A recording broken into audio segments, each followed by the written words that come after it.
आज हम class 11th में एसपी का दूसरा पार्ट, जिसके अंदर चैप्टर 1 है, सेक्रेटरी का अर्थ और प्रकार का अध्ययन करेंगे। ये चैप्टर के अंदर हम सेक्रेटरी का अर्थ और कौन कौन से प्रकार के सेक्रेटरी होते हैं उसका हम अध्ययन करेंगे। सबसे पहले तो हमें ये जानना है कि अभी आधुनिक वाणिज्य में किस प्रकार का धंधाकीय व्यवसाय का स्वरूप है। ठीक है, तो आधुनिक वाणिज्य का प्रारंभ कहाँ से हुआ था? व्यक्तिगत मालिकी से हुआ था। उसके बाद में साझेदारी पीढ़ी, कंपनी, सहकारी मंडली, संयुक्त साहस क्रमशः अस्तित्व में आए। वाणिज्य व्यवस्था के जो ये स्वरूप अस्तित्व में आए वो एक की क्या है, सीमा में से, मर्यादा में से दूसरा क्या हुआ है, अस्तित्व विकास हुआ है। जैसे कि व्यक्तिगत मालिकी की जो मर्यादा है उसमें से साझेदारी पीढ़ी का क्या हुआ, अस्तित्व आया, विकास हुआ। और साझेदारी पीढ़ी का जो मर्यादा थी उसी में से कंपनी स्वरूप का क्या आया, अस्तित्व आया। इस तरह से वाणिज्य व्यवस्था की एक स्वरूप की मर्यादा से दूसरे स्वरूप का क्या हुआ, विकास हुआ। और अभी वर्तमान समय में बहुराष्ट्रीय कंपनी अर्थात मल्टीनेशनल कंपनी का स्वरूप अस्तित्व में आया है, विकास हुआ है। मल्टीनेशनल कंपनी अर्थात क्या?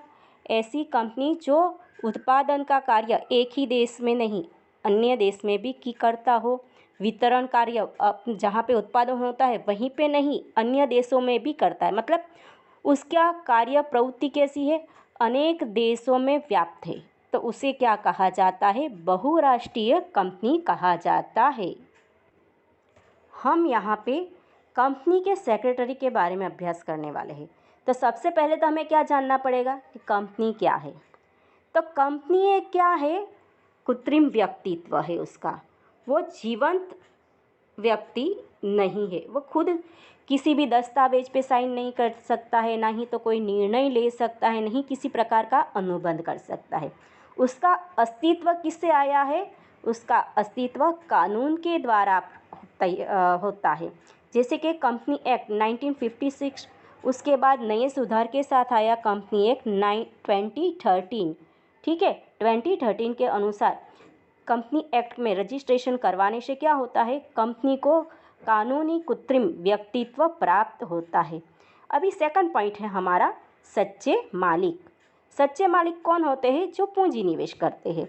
और जो आपको पता है कंपनी का जो पूंजी होती है छोटे छोटे रकम में हिस्से में बांट दी जाती है, तो उसे क्या कहा जाता है, अंश। और जो वो खरीदता है उसे क्या कहा जाता है, अंशधारक। तो यहाँ पे सच्चे मालिक कौन होते हैं? अंशधारक। लेकिन वो संचालन करने नहीं जाते हैं, लेकिन संचालन कौन करता है? संचालक मंडल, बोर्ड ऑफ डायरेक्टर, जिसको पसंद नियुक्त किसने किया होता है? अंशधारकों ने। तो अंशधारकों के प्रतिनिधित्व स्वरूप संचालक मंडल क्या करता है? कंपनी का संचालन करता है। संचालक मंडल क्या करता है कि कंपनी के नीति नियम बनाता है, उसके लक्ष्य तय करता है, अनुबंध करता है। लेकिन डेली की जो कार्य करने होते हैं तो वो संचालक नहीं करता है, लेकिन उसकी जगह पे नियुक्त किया गया सेक्रेटरी क्या करता है? ये सारे कार्य करता है। डेली के जो कार्य करने होते हैं वो सारे कार्य कौन करता है? सेक्रेटरी। तो हमें इसके लिए क्या करना है, सेक्रेटरी के बारे में हमें उस जानकारी प्राप्त करनी पड़ेगी। तो पहले जानते हैं कि सेक्रेटरी अर्थात क्या। सेक्रेटरी शब्द अंग्रेजी में से लिया गया है, लेकिन सेक्रेटरी को बदले में हम जैसे कि उसको मंत्री भी कह सकते हैं। सचिव शब्द का भी क्या किया जाता है, उपयोग किया जाता है।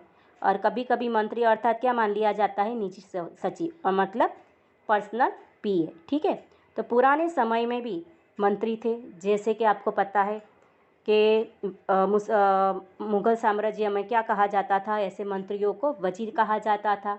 और हमारे हिंदू धर्म के राजा जो थे तब वो लोग क्या रखते थे, मंत्री रखते थे। ठीक है, जैसे कि राजा दशरथ का मंत्री कौन था?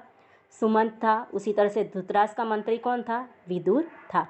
और जिसमें बीरबल है, अबू फजल जो है, वो सबका नाम भी कैसा है, प्रख्यात है। रोमन राज्य में लेखन करने वाले को क्या कहा जाता है? स्क्रिबा कहा जाता है।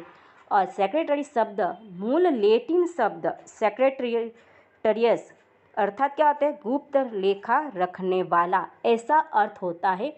वो शब्द में से आया हुआ है। उसका कार्य क्या है, रहस्यों की रक्षा करना अर्थात अथवा तो रहस्यों की गुप्तता टिकाए रखना। ठीक है, मतलब क्या आता है, किसी और को ये बात नहीं बतानी है। अभी हम सेक्रेटरी का परिभाषा और उसकी विशेषताएं देखेंगे।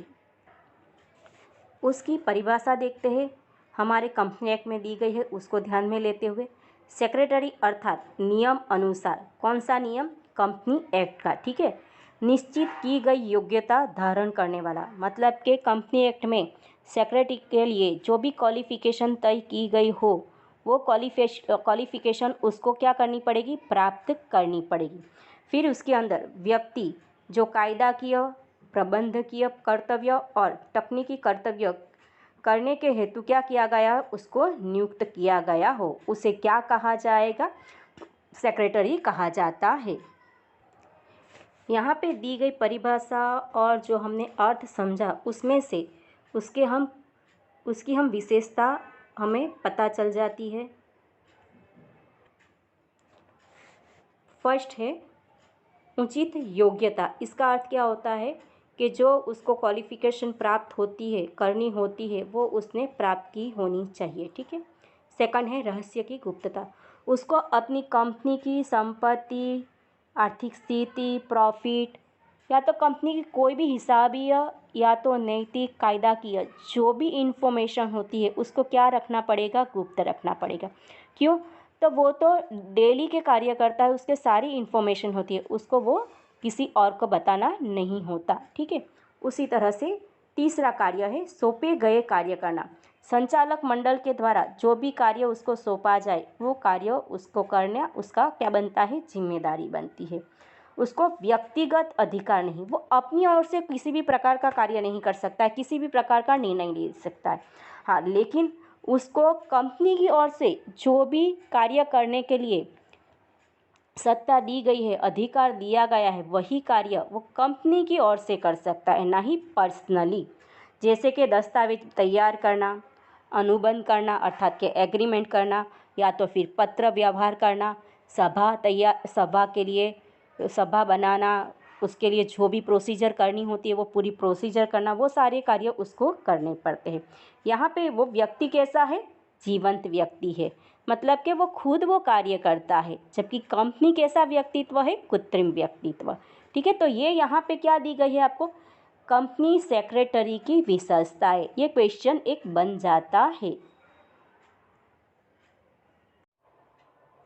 आपको ये वीडियो पसंद आई हो तो वीडियो को लाइक, शेयर और चैनल को सब्सक्राइब करना ना भूलें।